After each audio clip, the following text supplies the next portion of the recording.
More countries will be joining BRICS during the summit in Russia next month.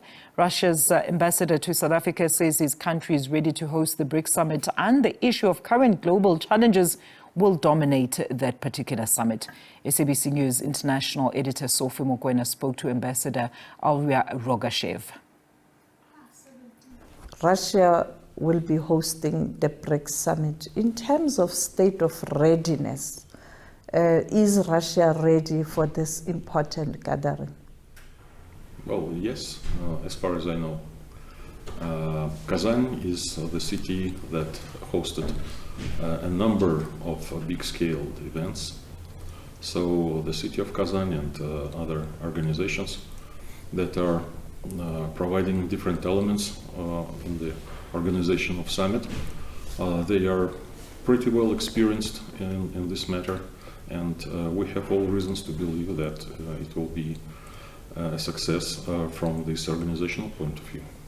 What will be Russia's focus in relation to the summit? Maybe the theme? Well, the theme of the summit is strengthening multilateralism for just global development and security. And there are several topics that usually attract international attention, but of course leaders will have a number of reports from all the different areas of BRICS cooperation, in particular in the three pillar areas: policy and security, economy and finance, and cultural and humanitarian exchanges. All BRICS elements will report to the leaders. They will consider reports, take decisions. But among those that I have mentioned with regard to the that can be viewed perhaps as most important, it's the expansion of BRICS. This is the first summit that the BRICS will have in its expanded format already. And leaders at their summit in Johannesburg last year also tasked delegations to work on the modalities of the further expansion, namely creating a new category of partner states in particular. And well, just the modalities themselves, but also procedures, but also coordinating the list of potential candidates. And we will see how delegations have coped with this very delicate, very important matter. Then another area that usually attracts international attention is the finances. Of course, that will be very interesting and very important to know what are the directions in which BRICS works. Well, we more or less know that. But if there will be some intermediary results. Are we likely to see more expansion? Well, it's a very delicate issue, of course, because there are 30 plus states that have made known their will to cooperate with BRICS in this or that way, from full membership to some kind of association. But one of the primary, if not the primary task for our chairmanship this year was to ensure a smooth integration of the new members. Because BRICS is already a very complicated mechanism. And there are more than 200 meetings held during the year, basically a meeting per working day. Most of those are supposed to have taken place already by the time of the summit, so the leader can discuss the results again. And it is not only politically important, like to show the political will to be a fully fledged member of this entity, but it requires a tremendous administrative effort as well. And we wanted to ensure that like a seamless enter of the new members into the working already mechanisms. We need to switch more to our national currencies. This is a consensual thesis. And we need to de-dollarize our economic exchanges. Because there are so many economic sanctions imposed by the Western countries against BRICS members and other countries of the global South and global East, we can say that they have weaponized the dollar, they have weaponized euro, these recognized world reserve currencies. So apparently BRICS members, the rest of the world, the non-West, is simply compelled to move away from these currencies in their exchanges. Let's talk about, you also touched on the issue of security, the global security, the war in Ukraine. Is there even a slight possibility for peace talks so that there's an end to that war? What are the issues that must be dealt with for both Ukraine and Russia to arrive at a situation where there can be positive discussions paving way for peace talks and finally cessation of hostilities? Well, of course there is this possibility, and first of all I want to mention that Russia has never avoided negotiations, peace talks with Ukrainian side, and we have proven that in the first days of the special military operation in March 2022, when by the end of the month a kind of a treaty was almost ready and even signed by the parties. But then there was some kind of Western interference personified by the then Prime Minister of UK, Boris Johnson, who came to Kiev and said, no talks with the Russians, keep fighting, we will always support, we will be with you till the very end. And now, I don't think there is a viable proposal of peace negotiations on the table, but we've heard recently a few statements from some of the Western leaders that now is the time for negotiations. But there's announcement that and statements that and messages Ukraine wants to use the missiles. Yes. Long-range missiles. So how do you... No, there are many contradictions in Ukrainian position in particular, because quite some time ago there was also a decree by President Zelensky which prohibits Ukrainian officials to negotiate with the Russian officials. So negotiations at this time are impossible by Ukrainian law. But Ukraine is saying, leave our territory. We will be able to negotiate. Well, how do you respond to that? This is not the starting point for negotiations. Yes, there is this question why it is now the time. Why it wasn't the time a year ago or a year and a half ago. It's interesting because I'm curious to follow the logic behind these statements by the Western officials, by Western leaders. Is it that they were certain in previous 2.5 years that Russia is weak, that Russia is incapable, that Russia will be dealt military defeat, and so on?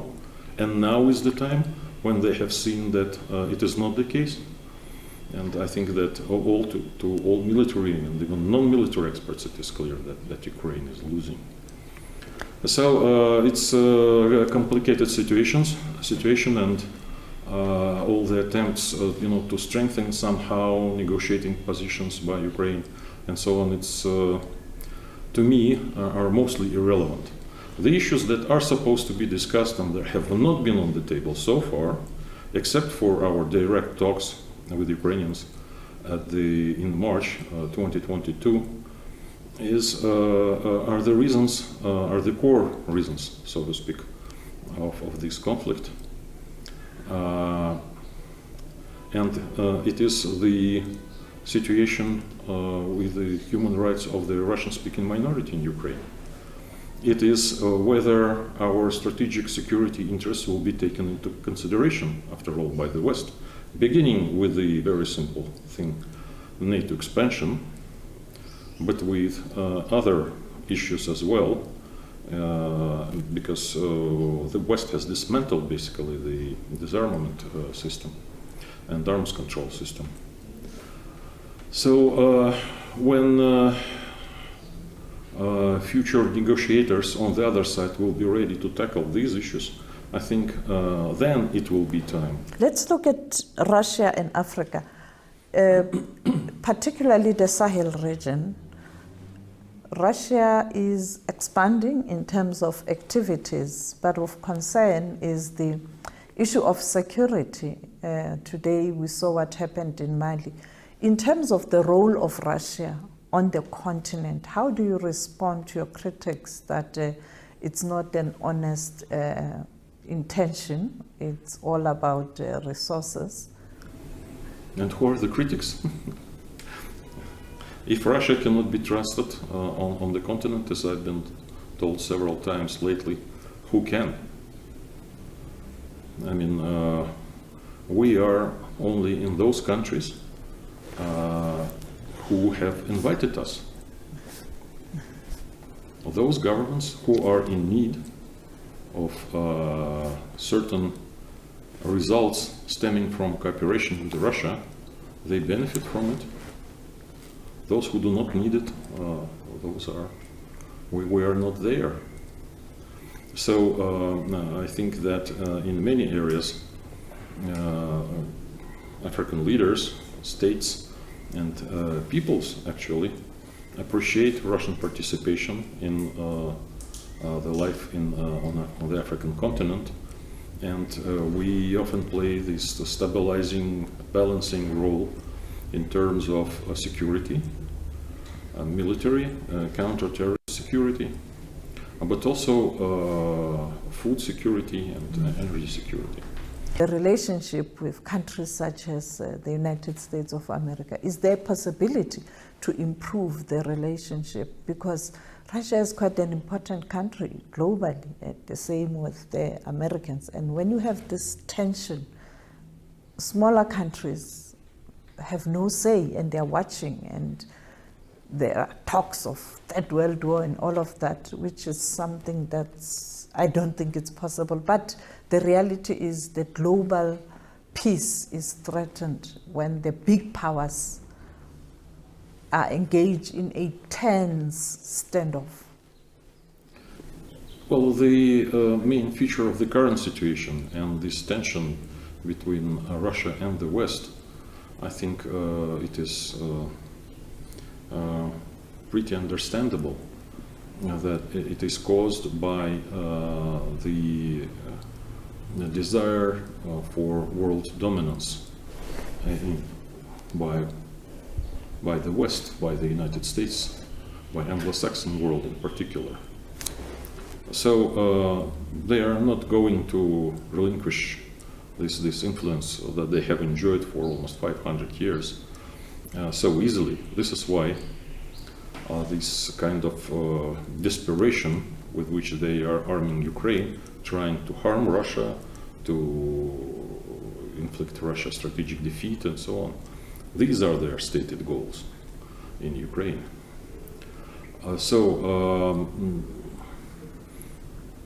It is not. I think that many people realize it now, that the whole situation in Ukraine was constructed, and it is not between Russians and Ukrainians. It is to be assessed from the geopolitical point of view. It is a struggle for the multipolar world on our side. And it is the will to preserve the current unipolar world from the other. This is what is at stake in Ukraine in particular.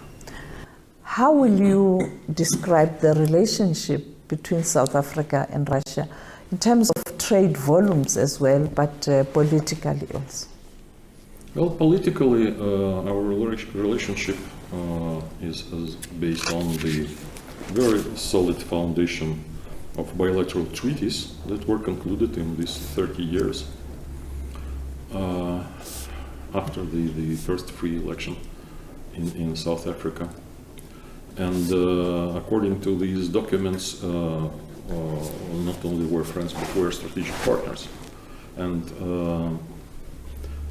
there is in turn foundation for this and reasons for this, because our countries share basically the same views on what kind of world we would like to see, to live in the future. What are the shortcomings of the present world we live in now?